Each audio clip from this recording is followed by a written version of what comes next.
लोग टूट जाते हैं एक घर बनाने में, तुम तरस नहीं खाते बस्तियां जलाने में। बशीर बद्र साहब ने जब ये शेर लिखा होगा तो कभी नहीं सोचा होगा कि ये लाइन किसी के उजालों को छीनने पर लिखी जाएंगी। आप खुद सोचिए, एक छोटा सा राज्य जो कभी खुशहाल हुआ करता था, अब वहां की घाटियों में दनदनाती गोलियों की गूंज।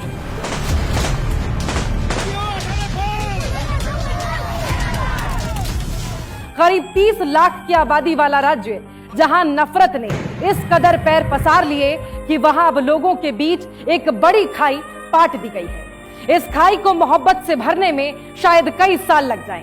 इतनी कम आबादी वाले राज्य में 50,000 से ज्यादा लोग राहत शिविरों में रहने को मजबूर हैं। हजारों घर नफरत की आग में स्वाहा हो गए, जिनमें दीवारों के अलावा थे बहुत से सपने, बहुत सी उम्मीदें और वो यादें जो अब कभी नहीं नजर आएंगी। इन मोहब्बत की वादियों में हवा की सरसराहट जहां दुनिया को खूबसूरती का एहसास कराती थी, वहां की चीखें अब दिल्ली तक नहीं पहुंच रही। जिनकी जिम्मेदारी थी कि हवा में घुलते नफरत के जहर को मिटाकर अमन का पैगाम लेकर जाएं, वो भाषणों में व्यस्त हैं। टूटती सांसों और बिखरते आंसुओं की कीमत वो ही समझ सकता है जिसने कभी दर्द महसूस किया हो। अपनों को खोने का दर्द सत्ता के नशे में चूर, सत्ता के नशे में डूबे लोग नहीं समझ सकते।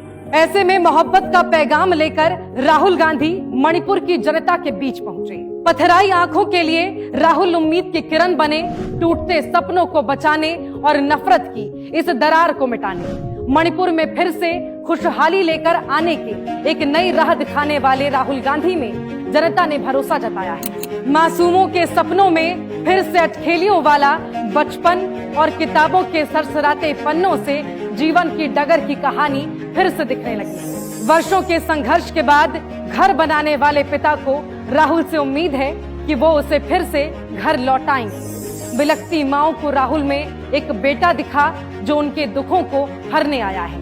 बच्चों के चेहरे पर राहुल के आने से मुस्कुराहट लौट आई।